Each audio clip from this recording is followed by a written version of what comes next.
Amis, je suis Christophe, le guérisseur de Remiremont. Je vous accueille dans mon nouveau cabinet, 6 rue Catherine de Lorraine. Et je vais vous faire une petite vidéo pour essayer de vous expliquer. Alors essayer, parce que le sujet il est vraiment très vaste et je pense pas qu'une petite vidéo suffira. Mais simplement essayer de comprendre le processus de la vie et la vie après la mort surtout. Donc ce qu'il faut bien comprendre, c'est que la vie c'est comme un cycle. C'est-à-dire qu'on est d'un état liquide, on devient solide, et plus on prend de l'âge, plus on redevient à cet état liquide. Ça, c'est une chose très importante à comprendre. Comme j'explique aussi à mes patients, il y a 3 choses essentielles au corps humain pour que le corps humain il puisse exister. La première de ces choses-là, c'est l'esprit. Alors l'esprit, qu'est-ce que c'est? Alors dans certaines tribus, dans certaines ethnies, on appelle ça aussi l'aura. Mais c'est quelque chose qui vous entoure, comme une énergie qui vous entoure. Et cet esprit-là, c'est les choses. Il est là pour vous aider à prendre des décisions, pour vous aider à vous orienter. Le seul souci, c'est qu'il se heurte à la deuxième des choses du corps humain. La deuxième de ces choses-là, c'est l'âme. Alors l'âme, le cerveau, même si l'esprit essaye de dire attention, là il y a un mur, tu vas te le prendre. L'âme s'en fout, on y va, on se prend le mur en pleine tête, et c'est seulement après qu'on dit je le savais. Bah oui, parce que l'esprit, il est là pour nous indiquer les choses.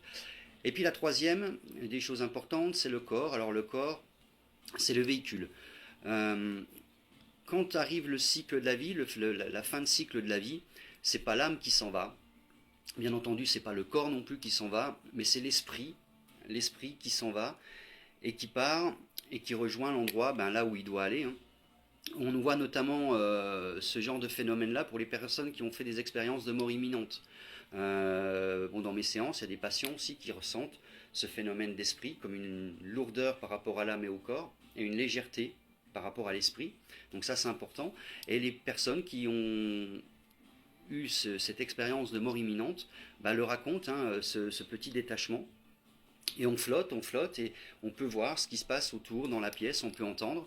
Donc ça nous prouve que, en fin de compte, quand on est humain et quand on devient esprit côté spirituel, il n'y a pas grande différence. Simplement, heureusement qu'on nous enlève les choses. On nous enlève la douleur, on nous enlève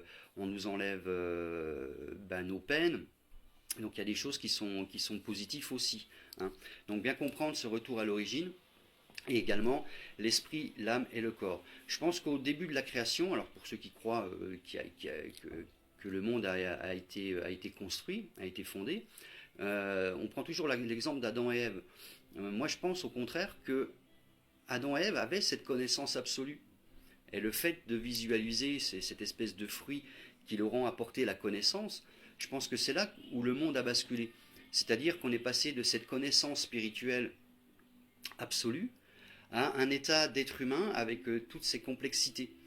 Et plus on avance, on le voit pour les gens qui sont dans mon univers, plus on avance dans le temps, plus on revient. Alors encore un cercle, de plus en plus de personnes viennent me voir pour comprendre des phénomènes divers, mais on voit qu'on retourne, on revient à l'origine.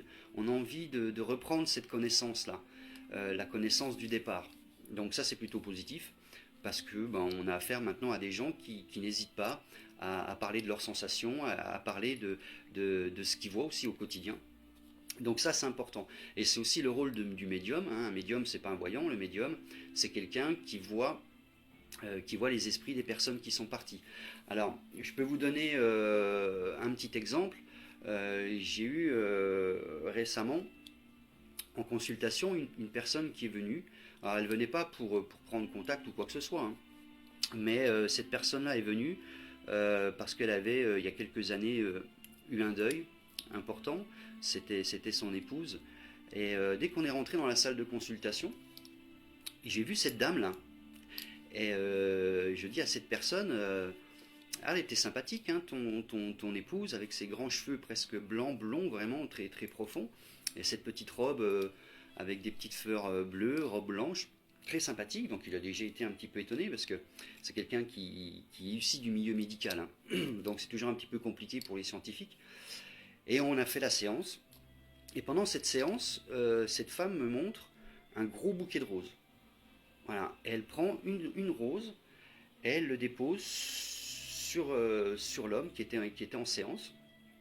Et à la fin de la séance, ben, j'explique toujours les choses. Je dis voilà, ben, c'est quoi le rapport avec la rose?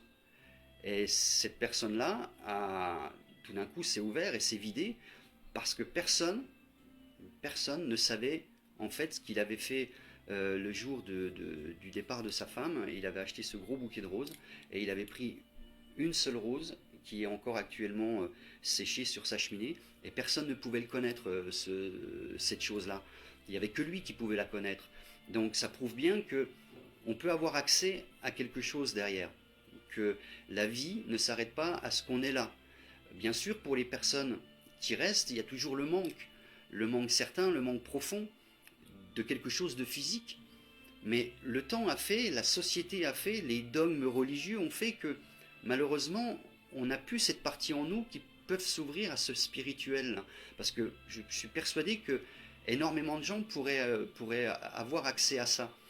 Donc le manque physique est quelque chose, mais les esprits reviennent de temps en temps, parce qu'il ne faut pas croire qu'une fois qu'ils passent là où ils doivent aller, que c'est tranquille, qu'on joue à la belote. Ben non, parce que les esprits vont, nous on en a besoin pour maintenir cet équilibre-là dans ce monde. Mais on nous a orientés, voilà, on nous a appris comment penser, on nous a appris comment croire, on nous a appris des tas de choses qui étaient à milieu de ce qui était à l'origine. Et c'est pour ça qu'aujourd'hui je suis content parce que ça commence à s'ouvrir. Mais tous les médiums vous le diront, on a au quotidien vraiment des preuves que quelque chose existe. C'est vrai qu'aussi, quand on dit toujours on est seul, on meurt seul, mais je pense que passer un certain cap au niveau de la mort, je pense que quand ça s'ouvre, on n'est pas obligatoirement seul. La peur, elle est là par rapport à l'être humain, parce que l'être humain a foncièrement peur au départ. Mais je pense qu'une fois qu'on a passé cet accès-là, il y a beaucoup de choses qui s'ouvrent. Hein, et ça, c'est très important. La chose qui est très importante également, à savoir, c'est pas de spiritisme. Le spiritisme est une religion à part entière. Alors, je vais encore me faire des copains. Monsieur Allan Kardec n'a pas fait que du bien, notamment au Brésil. Le spiritisme, c'est quelque chose de très dangereux parce que ça ouvre des portes à des personnes qui n'ont pas forcément, qui ne sont pas forcément prêts. Et moi, je reste persuadé que quand on appelle quelqu'un, c'est jamais la bonne personne qui vient. Hein, ça, c'est clair et net. Et ça peut avoir des dégâts importants. Parce que bah ouais, on fait bouger les tables, il y a les lumières qui s'allument, ouais ça c'est bien, c'est rock'n'roll, c'est peut-être rigolo, mais les conséquences sont énormes, parce qu'il ne faut pas oublier que certes il y a un côté spirituel positif, mais il y a un côté spirituel qui est négatif. Donc ne jamais rien faire pour s'attirer le côté négatif, parce que les gens n'en ont pas besoin, c'est déjà assez compliqué comme ça dans nos vies, mais ça peut être dangereux aussi pour nous et nos proches. Donc ne jamais appeler un esprit. Couper des liens aussi, c'est vrai que c'est dur quand une personne est partie, de ne pas lui parler, de pas l'appeler. Mais eux, ils savent les choses. Pour eux, c'est quelque chose de très simple. Ils savent dans quel état on est, ils savent ce qu'on traverse, ce qu'on a besoin dans nos vies. Et c'est pour ça qu'ils reviennent de temps en temps pour nous donner un petit coup de main. Ça, c'est quelque chose aussi de très important, mais surtout pas de spiritisme. Donc la vie après la mort, c'est simplement un processus qui est normal. Déjà, il est inconcevable que l'être humain puisse vivre des siècles et des siècles. Il y a des ouvrages, notamment bibliquement parlant, où ils écrivent qu'il y a des personnes qui vivaient jusqu'à 700, 800 et 900 ans, et qu'il était décidé que c'était pas bon. Que c'était pas bon pour l'être humain de vivre aussi longtemps. Alors déjà nous, quand on arrive à 80-90 ans, c'est déjà compliqué. Donc imaginez si on nous donnait la capacité de vivre beaucoup plus vieux. Ce qui est important de comprendre, c'est que vous êtes des êtres uniques. Voilà, ça s'explique aussi la vie après la mort. Sur 7 milliards d'êtres humains sur Terre environ, ben vous êtes unique. Pourquoi? Parce que votre ADN est unique. Grâce à votre ADN, il n'y a pas une seule personne sur cette terre-là qui peut vous ressembler.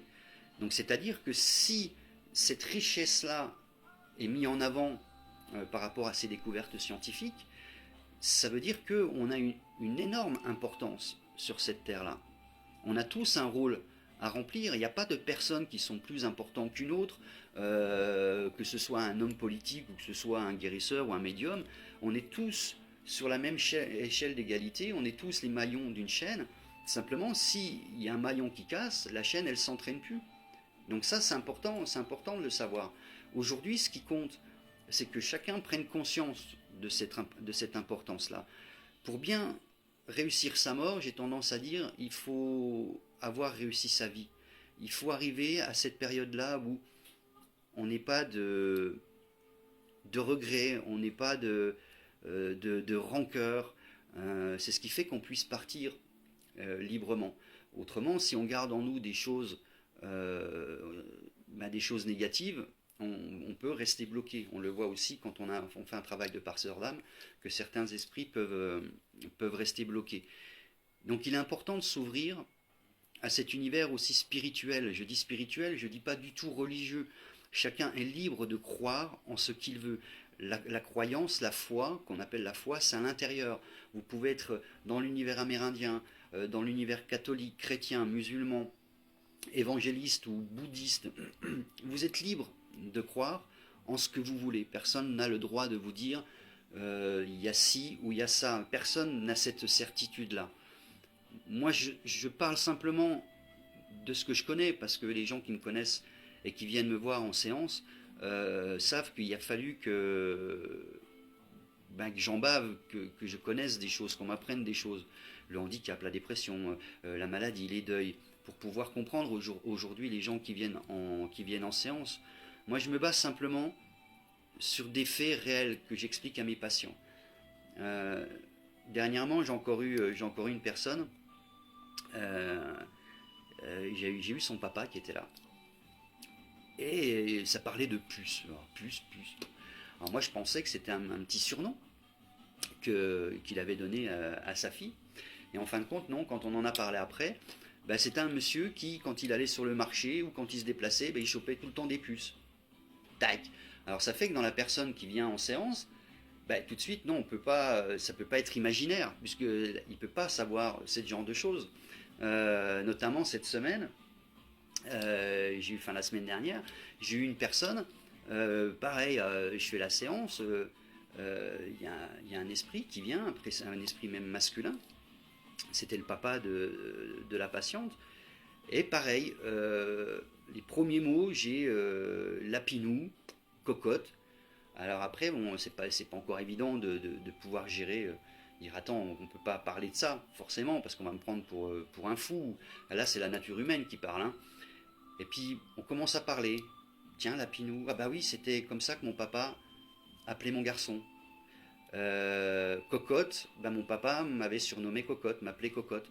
Donc, moi, c'est ce qui personnellement, c'est ce qui me prouve que il y a la vie après, que rien ne s'arrête, et je pense qu'au contraire, c'est un commencement. C'est un commencement de plein de choses. Je suis persuadé qu'on peut avoir des vies antérieures également. Alors il y a des fois des vies antérieures qui nous perturbent dans notre propre vie là. Notre esprit a gardé profondément ces choses-là. Mais une fois qu'on passe de l'autre côté, on arrive à avoir toute cette connaissance. Voilà. Donc on ne peut pas faire en sorte que l'être humain n'ait pas peur de la mort. Mais on peut faire en sorte d'apaiser tout ça. Moi, mon rêve, ce serait que les hôpitaux s'ouvrent à des médiums, s'ouvrent également à des passeurs d'âme, pour qu'on puisse accompagner en fin de vie des personnes, qu'on arrive à leur expliquer. Et je suis persuadé que le départ n'en serait que plus beau, non seulement pour la personne qui va redonner son corps, qui va redonner son âme et qui va passer de l'autre côté, mais également pour les personnes qui restent. Voilà, ça c'est très important. Alors comme d'habitude, n'hésitez pas à poser vos questions. Hein. Une seule vidéo, c'est strictement impossible qu'on réponde à tout. Moi, je voulais vraiment vous parler de ce côté esprit spirituel, afin que vous compreniez un petit peu plus la démarche. Donc n'hésitez pas en commentaire à poser vos questions. J'y répondrai avec grand plaisir. En attendant, prenez soin de vous. Voilà, même s'il ne fait pas beau dehors, soyez contents d'être là, parce que la vie est belle, parce que l'univers est beau, et qu'on a tous en nous des choses à faire au quotidien. Voilà, je vous embrasse, prenez soin de vous, et je vous dis à très bientôt.